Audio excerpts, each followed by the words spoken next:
கடகராசிக்காரங்க தங்க நகையை அடமானம் வச்சிங்கன்னா அதை முதல்ல திருப்புங்க. பர்சனல் லோனு அந்த லோனு எவ்வளோ வேணா இருக்கலாம். ஆனால் நகைக்கடன் மட்டும் உங்களுக்கு இருக்கக்கூடாது. ஏன்னா நகைங்கெட்டாவே குரு பகவான். குரு பகவான் உங்கள் ஜாதகத்தில் கெட்டு போயிடுவார். அப்போ அந்த குருங்கெட்டாவே நகை.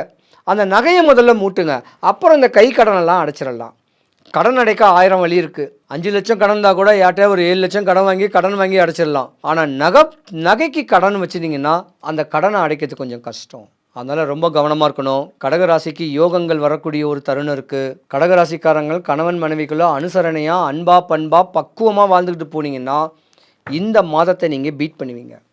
அடித்து சொல்கிறேன், கடகராசிக்காரங்க ஏதாவது ஒரு செவ்வாய்க்கிழமை சாயந்தரம் வடபழனி முருகன் கோயிலுக்கு போயிட்டு ஒரு 3 கிலோ முழு நெல்லிக்காய் வாங்கி கையில் வச்சுண்டு சாமியை பார்த்துட்டு பிரகாரம் சுற்றி வரும்போது ஆளுக்கு ஒன்று கொடுத்து அந்த ஒரு நெல்லிக்காவை மென்று தின்னீங்கன்னா நீங்கள் என்ன நினச்சிங்களோ அந்த நினச்ச காரியம் 100க்கு 100 சக்ஸஸ் ஆகும். இது சூட்சம பரிகாரம்.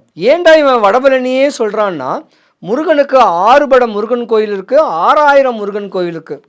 கண்ணுக்கு தெரிஞ்சு பல மிராக்கல்கள், பல பக்குவங்கள், பல சுபகாரியங்களை தடப்பட்டத்தில் நடத்தி கொடுத்தவர் வடபழனி ஆண்டவர். அதனால் அவரை பிடிச்சிக்குங்க.